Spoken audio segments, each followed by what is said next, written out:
Hello, welcome to the Friday, January 16th, 2026 edition of Low Code Campfire. This is episode number 227. Our topic today, something's different, table hash codes, and anything else you want to talk about. I am Dale Warner, head of support for Plantin App, and this is an event that we do most Fridays, 10 a.m. Central Time, where we get together and talk about all things Plantin App, all skill levels welcome. We record all of these and put them on YouTube, so you can see them in replay at youtube.com/plantinap, and that plus our other videos out there. Lots of good training content.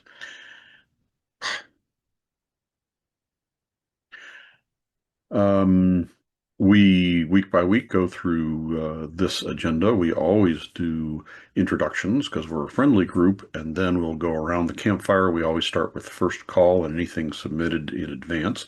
There was one topic submitted in advance, so we'll do that, and then we'll do some of these other things, talk about things from community and feature requests and things like that. But after an hour or so, we go into our Afterglow segment. That's where I try and stop the recording, and then we'll just enjoy each other for a few more minutes. Do engage with us. Jump in, show and tell. Chat window is available, but just do participate. We have, you can submit anything you want to talk about in advance, and I'll try and research it a bit, put it on the agenda. So you send an email to support@plantinapp.com for that. And with that, I will say hello, good morning. Good Morning. morning. Hello, hello. Good Welcome. morning, everyone. Greetings from sunny Florida. Just moved locations. Yes. All right. Did anybody come with a first call?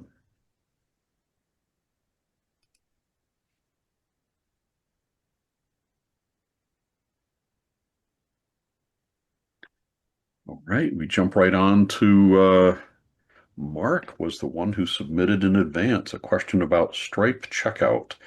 So I didn't fit your entire question in here, Mark, but I'll summarize, and maybe you can jump in and make sure that I have it right. But the basic problem that you've been having with Stripe checkout is that things that it says continue to process the actions more than once it's a successful charge. Is that the core problem? Yeah, it really is. Okay.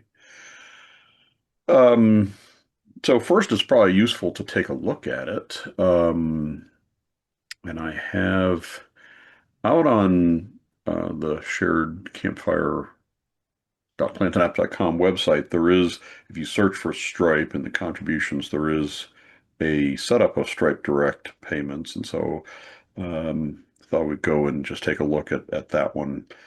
I haven't run it in a while, but it's just basically pointing to the Stripe sandbox. It has the ability to put in whatever you want it to charge, and click Buy Now.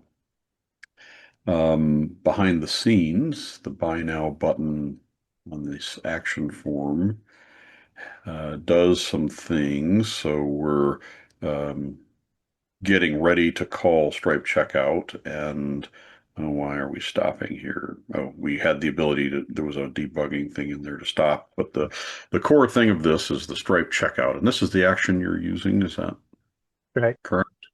Okay. And the key area down here is this on webhook call that here's what's going to happen when Stripe raises checkout session completed. So this is where you're putting your actions, right, Mark? Yes, including an email action that I am receiving that email and I see that over and over. So one person makes one purchase and you're seeing the email over and over again. Right. So part of the design of this, just for anybody who hasn't seen it before, the design of this is that we're transferring you out to Stripe. You complete your purchase on the Stripe website, and then from a secure did they pay perspective, we don't we do return the user back to they return back to our website or your website, but the communication about what happened goes through a webhook call. And so part of setting up Stripe is to set up this, make sure that the webhook is set up correctly within Stripe, and then Stripe lets us know that um, it sends an event, this checkout session completed event, and these, whatever you put here in the on webhook call, gets processed when they get done. So that's kind of the overview. Hopefully that made some amount of sense. And so there's this a little bit of disconnect between, I mean, the Stripe, we're relying on Stripe to call the webhook. And so here's the start. I'm suspecting that Stripe is calling it more than once, and so it's triggering the logic more than once. Now that's something we'd have to validate, but that's just my guess. And so if that's true, there's like two cases that make sense to me. One is that Stripe is doing that for reasons of its own, and the other is that it's doing the webhook call and maybe not getting a response back that it likes, and so it thinks the transaction hasn't happened or wasn't correctly received, and so it's doing you a favor and trying again to try and make sure that this goes through. Have you tried at all to take a look at Stripe and the communication on Stripe? Yes, I have. Not that I'm an expert at of understanding what I'm seeing, but I think that it was sending information to the website, and I think it was probably sending way too many things because I chose too many events in my webhook. Mm-hmm. And so I think that's part of the issue, but it was returning a success on the charge complete. So it's getting a success from there, but I have disabled all the other events that I was checking for or monitoring, and there really hasn't been any time pass or a new charge, so I can tell if the situation is now cleaned up. Okay. So on that Stripes configuration, you get to choose from, and there are dozens of events, if not hundreds. I can't remember, but there are lots and lots of There's events. lots, yeah. And so is it this one, checkout session completed, that you're sending now? This is the one that we Okay. would recommend that you, as far as I know, that you would have selected in Stripe, and that's something that you can check later. So then there's the so Does it, pardon me, yeah, is that the only one? Like, should all the rest of them be disabled except for that one? I think so. That's how we, based on this inline documentation. Let's see. We also have this documentation. Let's see if it says anything more or different. Oh, this is our old documentation. Um, so it tells about how to configure the webhook and um, let's see how to configure your web config to make that work. And this is just so old. So to my knowledge, that's the only one that's required. Okay, that is the only one I have remaining. That is the sole survivor. Perfect. So it's entirely possible that some of those other events were, I mean, all of them are firing and being called to the webhook. Some of them might have been treated as if it were a good payment, and then you see the actions happen again. So it sounds like a configuration change is going to fix the problem. Hopefully that's the case.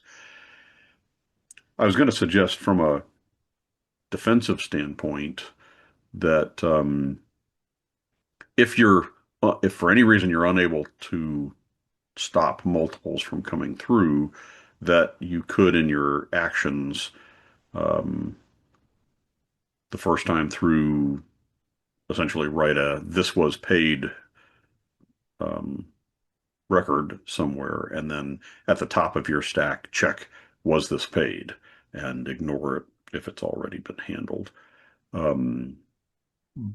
But that's I'm guessing that it's not won't be necessary if you've made this change.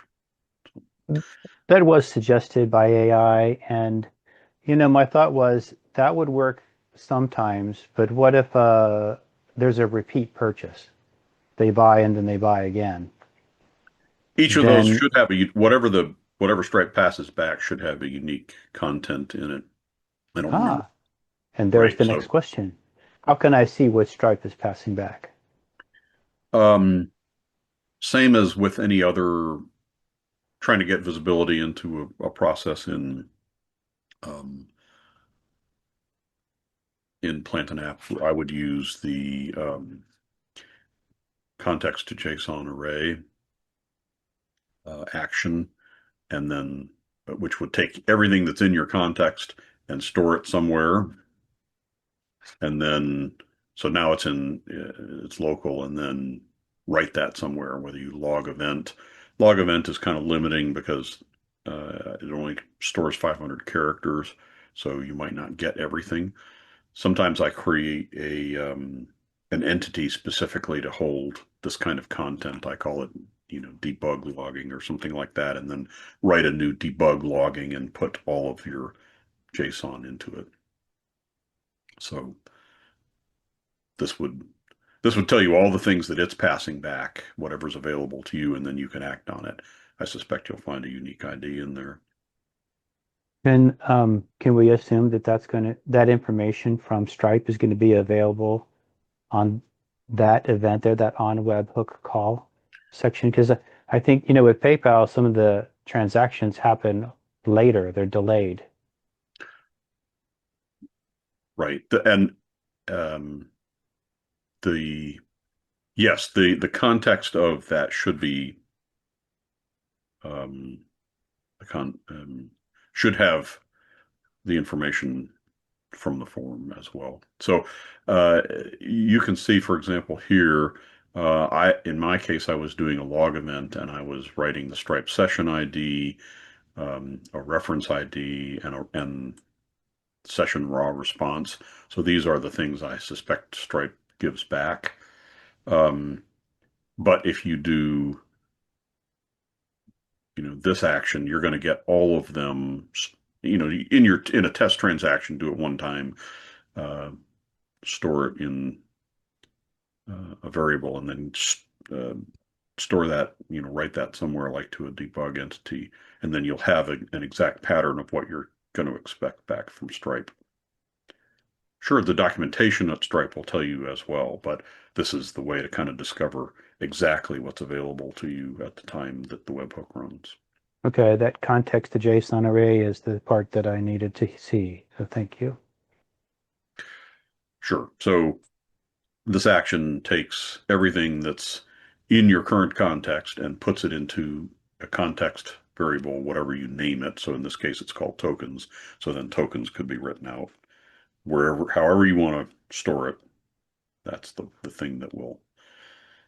When you're doing a form, right? When you're doing a normal form where the context remains local, you could add an action like a display error message. I do that all the time. But in this particular case, because it's the webhook running and you're not actually in the browser context, you're going to have to write it somewhere else. Very good. Cool. So hopefully that'll do it. And then this example on, of course, you don't have access to the Stripe account to see exactly what's going on, but this example on Campfire will let you fill in the blanks and get the see the response back and stuff like that. So it's running in their sandbox. So that's another avenue. Yeah, I can run with that, Dale. Excellent. And if not, of Thank you. course, feel free to put something out on support. Anybody else using Stripe ever seen this or had this problem before? Any other feedback about Stripe? You can tell I'm trying to engage you into a conversation. Well, since no one else spoke up, I could say that I have actually used it on other forms without this situation happening. I've had good success with it up until this instance, so I pretty much figured it was my configuration issue. And I'm going to jump over to another screen and see if I can find the Stripe login.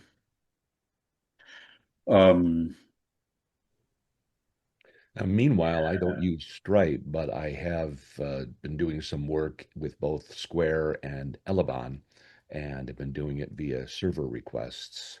Haven't really gotten very far because I don't need to do it immediately. I've got it planned for another month maybe. But when you do this, Stripe thing does the web call. The server request waits for a response from the call that you made. But if they're going to do a sort of a webhook thing, that means, well, how would you do that yourself without having an action that's Sure. doing everything in the background? You would do that with an API, I would think, right? Absolutely. If you want the webhook mechanism that happens in what we were just looking at is kind of the built-in, baked-in, because we have an action within the product to handle Stripe. But if you're rolling your own, the idea of a webhook is their computer is going to call whatever API you tell it to with information so that you can react to the payment, whatever happened. So you can go to configuration and build an API that, I mean, you get to have control of whatever the name is, and then in the Stripe setup, you get to say, here's the webhook I want you to call. And so you would give it your API, and so now it will call your API with whatever information. So now it's the same. You're responsible for figuring out what to do with that, meaning if it was it a successful transaction and you're going to fulfill it now, or was it a failed transaction, or any whatever payment gateway you're using they're going to have their own different information that they're going to pass based on whatever happened. And so you have to be able to look at that and cover all the cases. They paid, they didn't pay, they canceled, it was rejected. It's an ongoing subscription that the card failed. There's so many different things that can happen in payments, and they're going to let your API know that. You have to figure out what to do with it. Yep, that makes sense. And I suppose I know the following is true with PayPal, and I'm pretty sure it's going to be the same thing with Stripe, and that is that um, I think that when this webhook call, when all these things happen, um, they're happening behind the scenes, but the API is smart enough to know the context of your form, and will have, for example, these fields available to it at the time that it processes. In the case that you're describing, Don, where you're building your own with, say, Elevon, your API isn't the only thing your API is going to have is whatever initiates it from Elevon, right? Whatever comes in on the query from Elevon. Right. So you have to figure out how to connect that back to whatever your transaction is, probably by passing some kind of a reference ID to them so that they end up passing back to you. So now you can connect it with, this is related to Joe bought widgets, and be able to fulfill his widgets. Exactly. I'm glad to hear that have you started with Elevon yet? Just playing with it. Okay. I had a different client asking about an Elevon gateway, which we don't have as an action like this, and we were going back and forth as to whether it was a good idea to build an Elevon gateway, a set of actions, or to do it as um, a server request and an API like you were talking about. It's certainly possible for you to either write it or ask us to pay us to write a particular gateway. True. But some things are not, it might not be worth it, right? If you can do it with some simple server requests and get it done, maybe it's worth it to just handle it and move on. I have an assistant, a couple of guys that are helping me on time to time, and they had tackled creating an Elevon in PHP. So the process is there. What we're going to do is, now that we know what that process is and we're successful in it and we're comfortable with the flow of it, try to build it in Plan an App.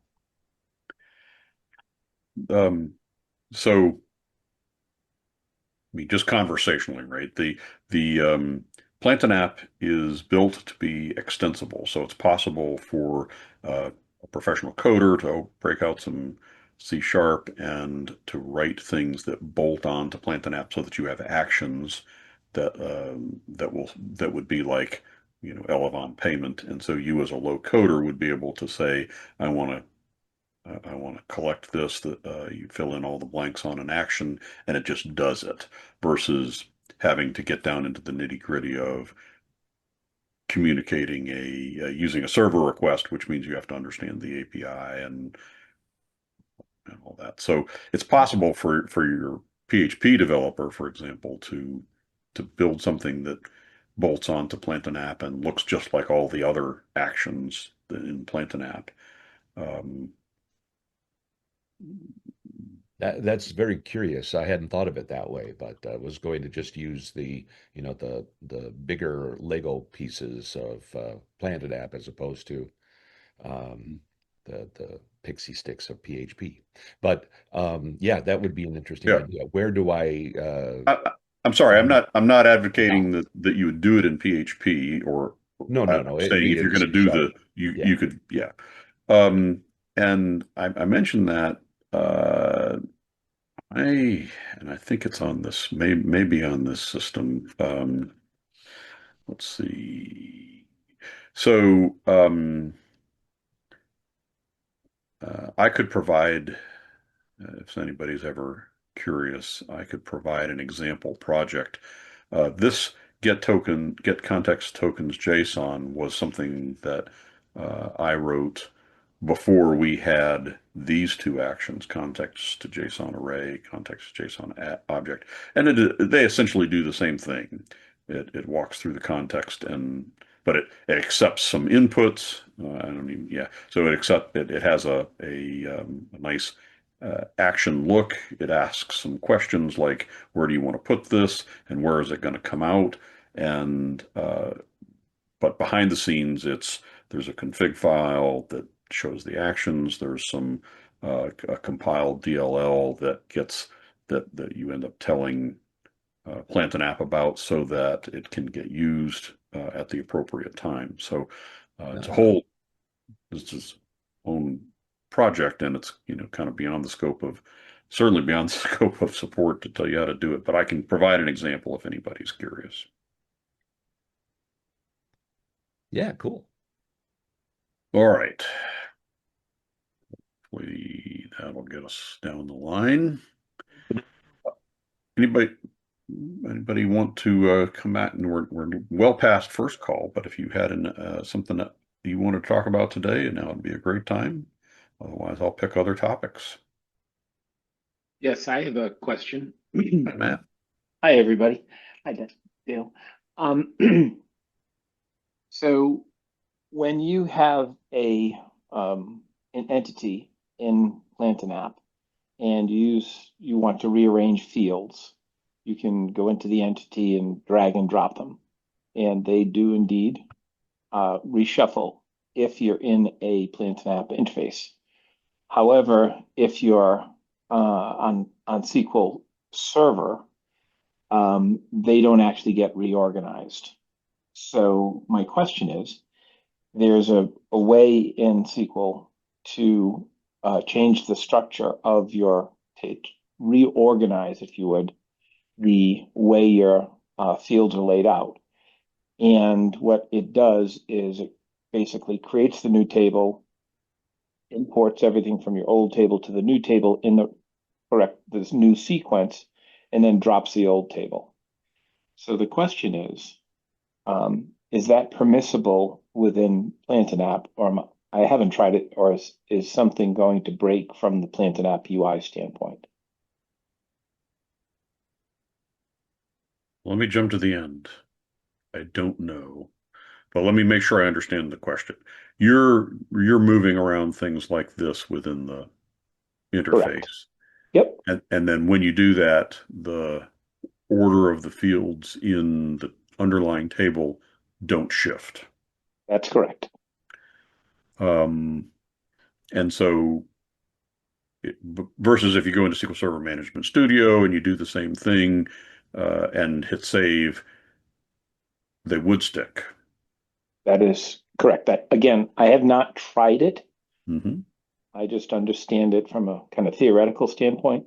My concern is that the connection between this UI that you're using and the actual newly created SQL table, because that's in fact what it does, will disappear and or break. Yeah, and it's a great question I don't know the answer to. We could we could try it. But yeah, so it does bring up maybe a bigger question of how much can you do at the SQL level that is permissible without breaking Plantain App, because Plantain App is managing this table. I'm sorry, when you create an entity, Plantain App does what it's going to do. It creates the entity, creates it in the order it wants to, does a bunch of indexing to try and be efficient, might install triggers if you have done an automation. So there's a whole lot of things that we're doing automatically for you to kind of insulate you from that. And then you find something like this that you want to do, SQL Server Management Studio, what's permissible? I've encountered the exact same question even recently. Mine was a slightly different. Plantain App creates text fields as I can't remember. It's either varchar or nvarchar 450. It's just an arbitrary size. And then for efficiency purposes, well, I was joining it to that same field to a table in another database that was the opposite. I think it was, in varchar 38. But it was a different length, and the execution plan ended up being horrible. It wasn't taking, because it was comparing 450 to 38. It was not taking advantage of the indexing, and so as you got more and more records, it was just the performance was horrible. So kind of came back to the same question. What can I do at the SQL Server level that won't break Plantain App?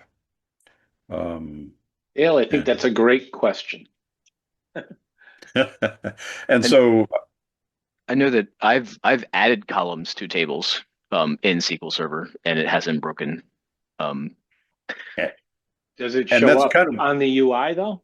Just out of curiosity? No, it does not. But it's not what I've added to is the join tables that are generated when you add a list of entities. To a specific entity, that join table gets created. I've added columns to that table, and it hasn't broken anything. Okay.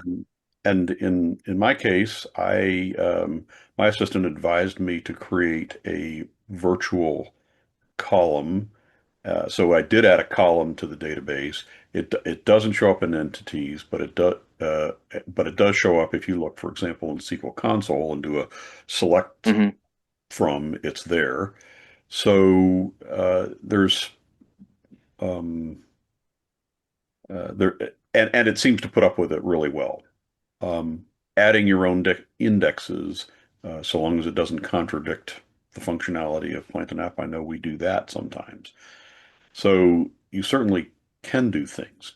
Um, my my sense is, my guess is, to your original question, that if you were to rearrange them in SQL Server Management Studio and save them, and it goes through whatever it does behind the scenes, my bet is that it would be fine. But I don't know. Your mileage may vary. Do at your own risk. Yeah, Mhm. I hear you. Yeah, I've actually added indexes as well, and that's, everybody's still very happy with each other. But my concern here was with, essentially the SQL dropping the table and recreating a new one. Who knows what happens? Do you have a scenario about? I'm just curious why you care what order the columns are in your table. Because first of all, there's a lot of them, and many of them are related to each other, but have been added in, ongoing. Oh, we need this, we need that, add this. So it's So kind of user convenience. yeah, yeah, Something you could do, but this would require maintenance over time if you add more columns, but you could create a view that yes, has the, yeah. yeah, and I've certainly done that.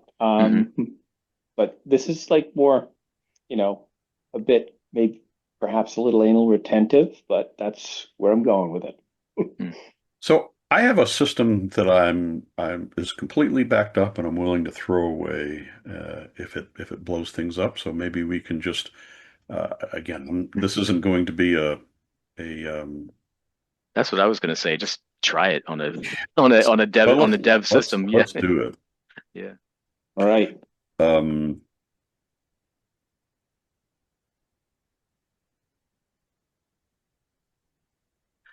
Sorry, I'm not very imaginative today. It's okay.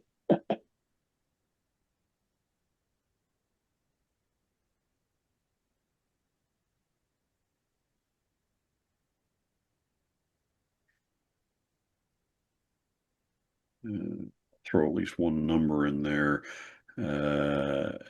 And yeah, that'll be enough. And so we'll do that and save.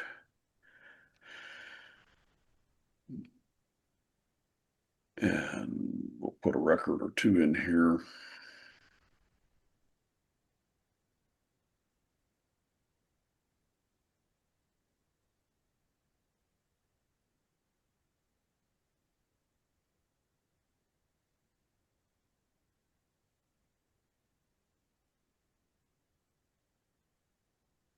All right, so I have one moment. Let's bump this over here. It does what it wants to do. Let's try. So here's my server.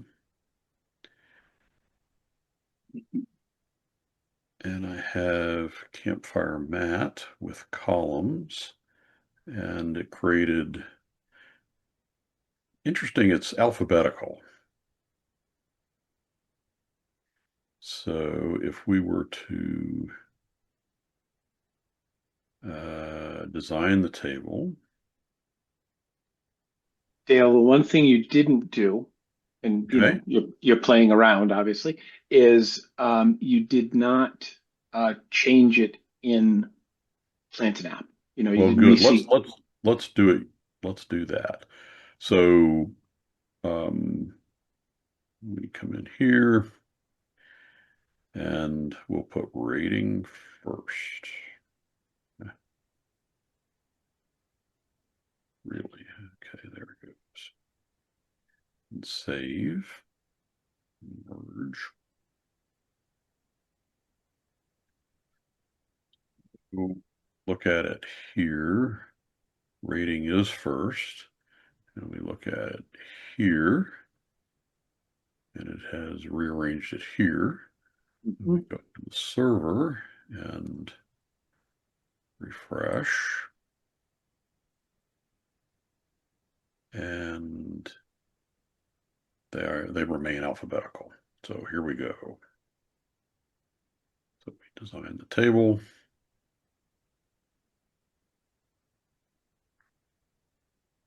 Slowly. What happened?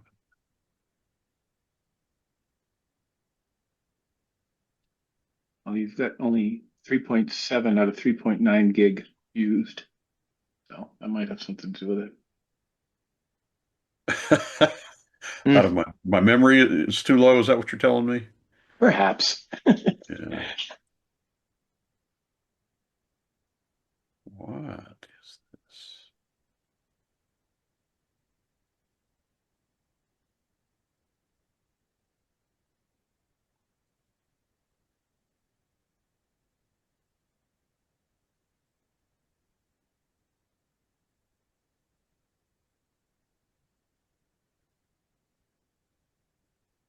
Oh, finally. I don't know where it was, but here we have it. All right, so I want rating to be above name and address to be after name. And anything else before I do this? Oh, I think, nope, that's fine.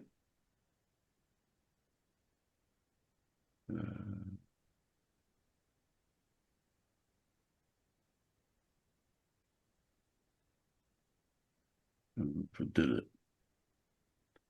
Yes, I want to save it. All right, so now if I look at this and refresh,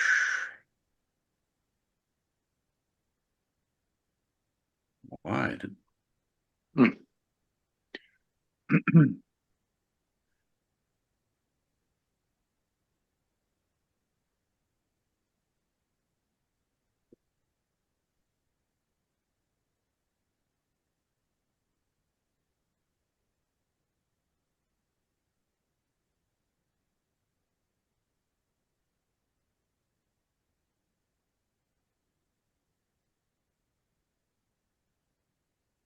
this is a paint dry kind of scenario? You must be on my server then. I think I have something that's, nope. I don't know what.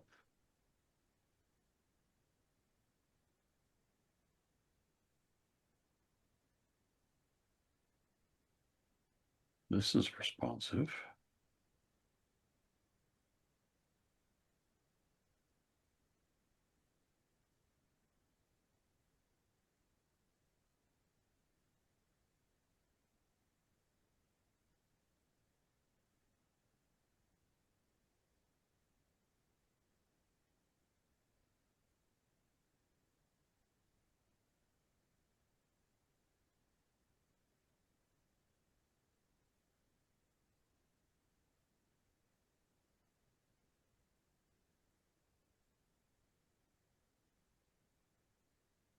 By chance, do you have table recreation prevention turned off? Ooh, that's a good question.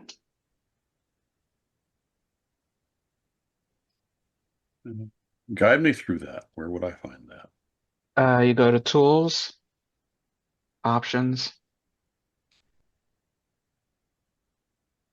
On the left side, you want to scroll down to Designers. And then, yep, right there, the last check, prevent saving changes that require table recreation. That's preventing you from moving your fields. Thank you. All right, so we're back to our tables.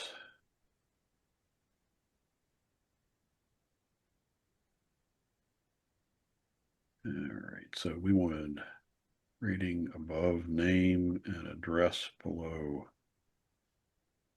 And yes, we want to save that. And we look at it, and the columns are the way we asked them to be. And so I'm going to go back here, and I am going to do a clear cache restart just to kind of save looking at things that Might be ghosts.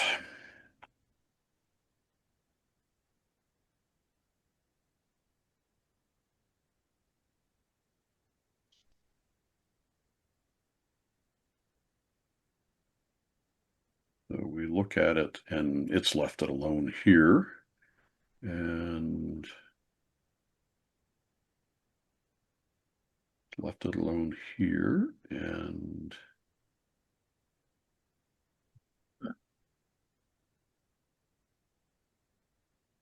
so it looks like it's at the core, it's okay. So now let's make a change back here. For example, we'll add a new property and see what happens when we do that. Because I would worry that it might try and re-alphabetize them again, but I don't know.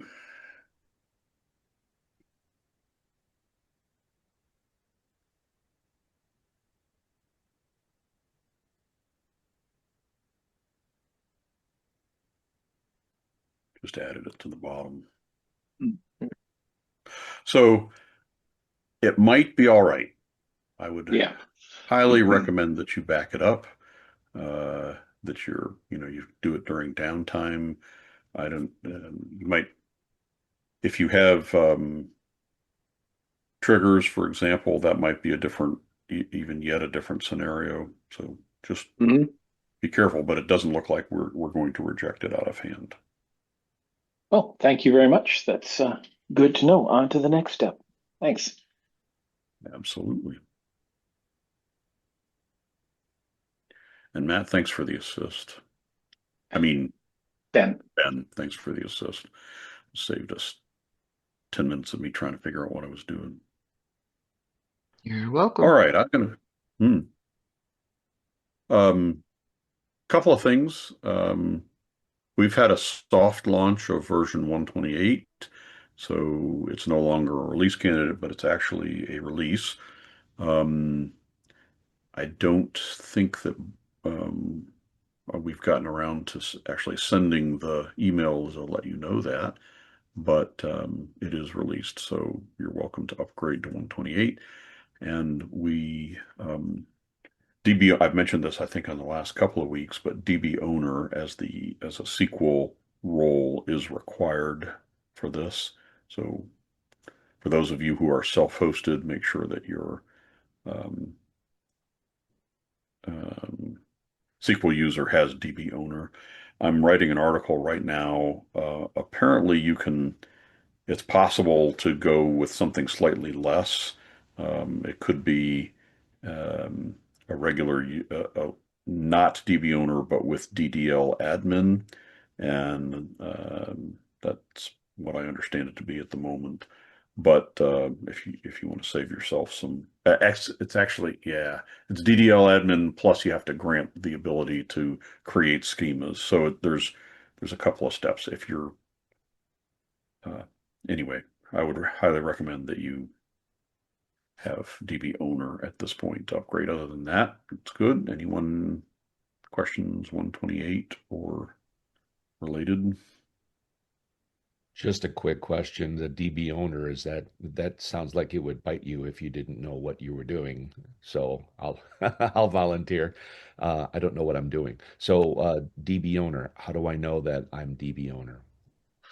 Well, let's go back to this. On a given DNN, whatever your user is, that is, in this case, PAA test.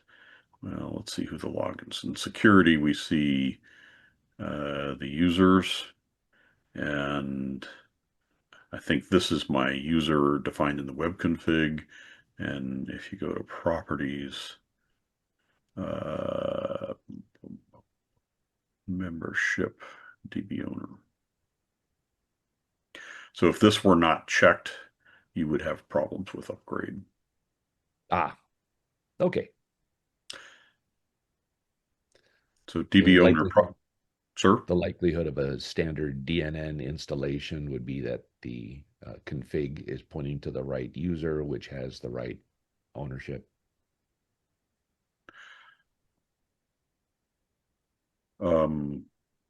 Yeah, so the web config points to the user. At some point when you established the system, you had to create the user, and I think for DNN, it's possible to set up or downgrade the user from being DB owner.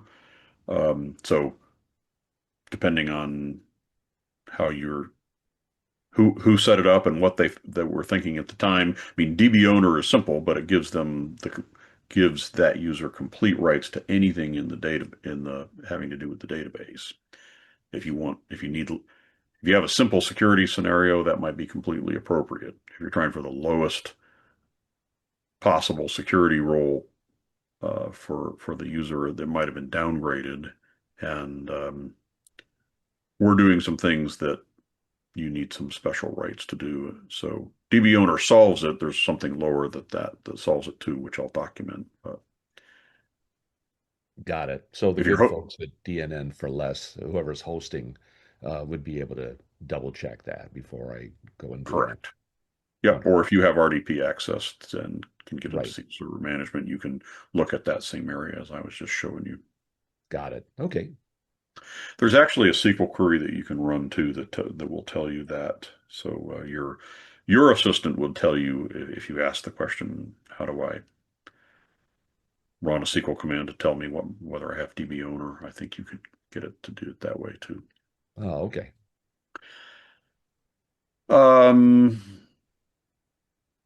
I haven't shown this in a while, so I'll just put it out here, kind of give you a vision about where we are on the continuum.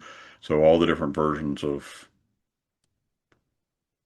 or the most recent versions of Plant and App, and I guess these are 124 through 127 seems to be about equally used. 127 is the only other one that's within the support window. That's what this red line is.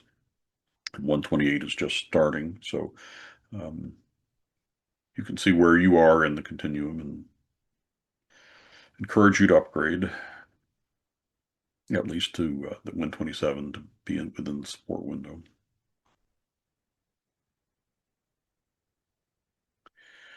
A couple of documentation changes.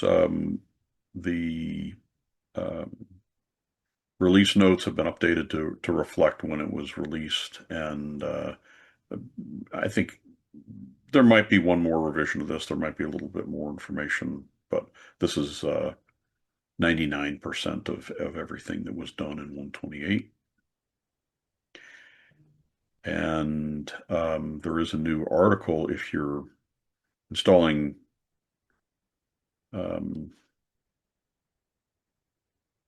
did I have that right? Managing, nope, this did not get updated, so let me find the right thing here.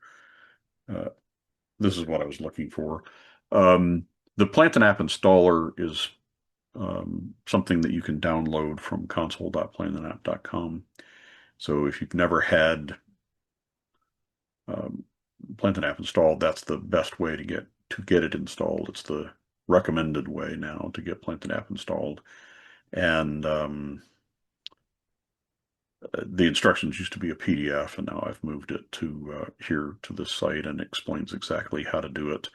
It kind of picks up after you have a DNN site up and running, so I'm going to be updating those instructions as well, but this is how to install it. So there's a couple of changes there. I want to make sure there's enough time to get to this contribution, so I'm going to skip to that. So let's close tabs to the right, and let's do this one.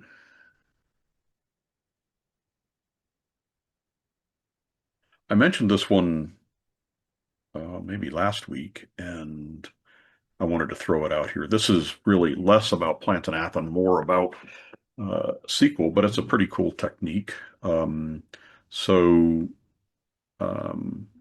I have a workflow where you can tell it what tables you want to pay attention to and what tables you want to exclude.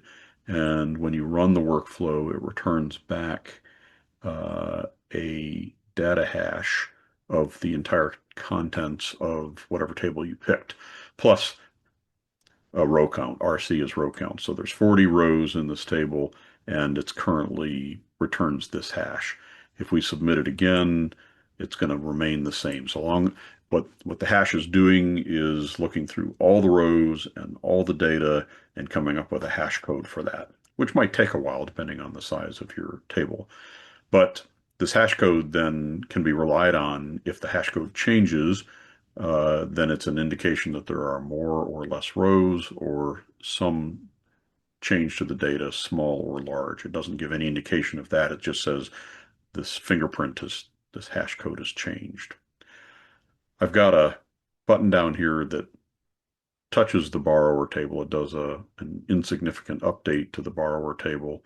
And so now you'll notice instead of UFU for the hash code, it's something completely different. And so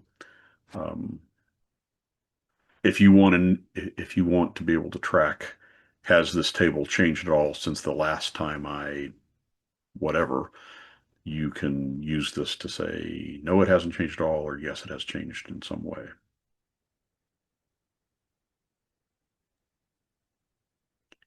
Pretty cool. That could be In very my- useful. Yeah. It could be. In my case, just to kind of give an example of why this even exists, last week I mentioned that I made the Plantain app uninstaller.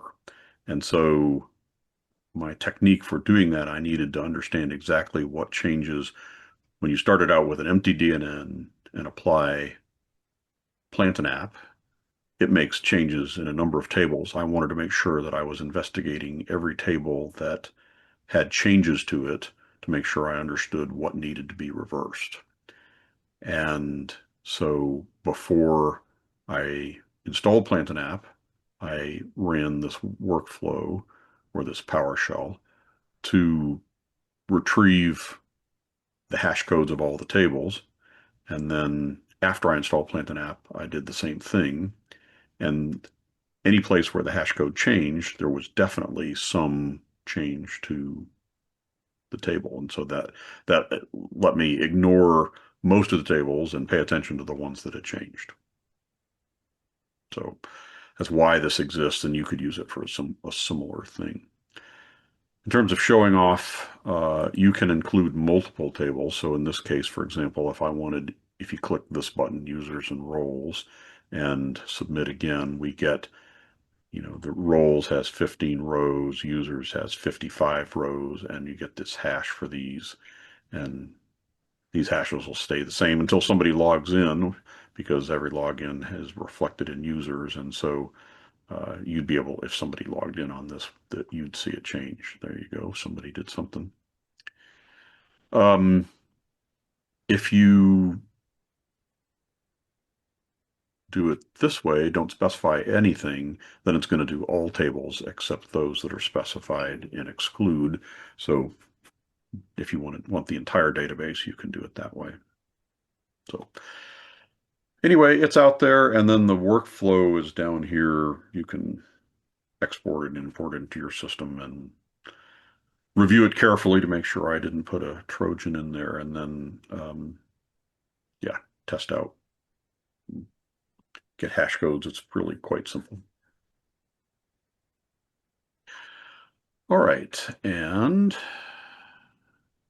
no questions about that. I'll jump back to community forum.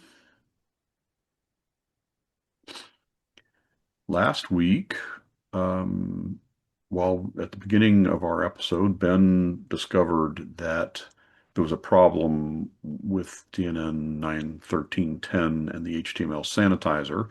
And so I was able to, immediately after that, somebody else, Vincent here, asked a question about that. And as I was able to point out that the answer we came to, that the binding redirect had to be fixed. So glad we talked about it last week. It went right back into community and support right away. And then I will point out that there is this other thing on community. Somebody was getting ready to upgrade to 128 and wanted to know what you have experienced. And I've responded back the main things that they needed to look at, but they were looking for real world. What have you run into? This is, I think it's a great topic. And so if you happen to run into anything and you want to help Lee with understanding real world, that would be great.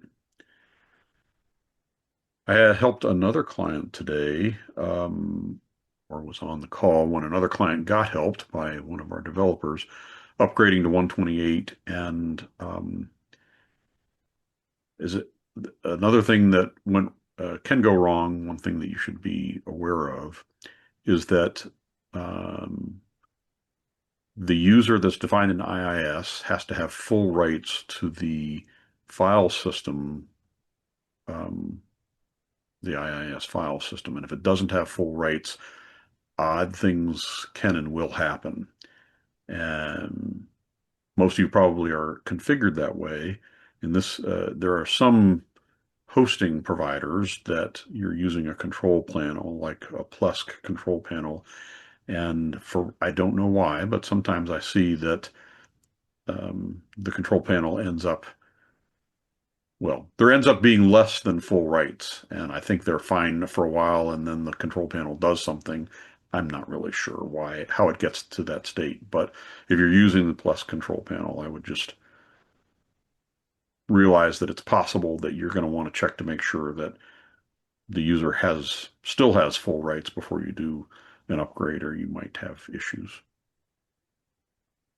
Anyone experience that at all? Or know why that happens? No, but it's certainly something good to look out for.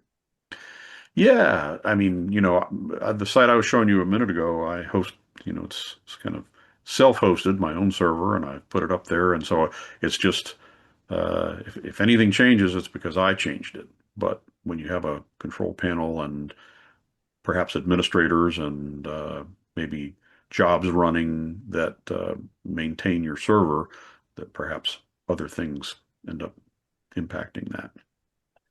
I've actually written it down where we have long considered a health check tool for Plantain app to know are there any known conditions like that, bad or incorrect file permissions, that are going to impact the upgrade, and know that before we set out.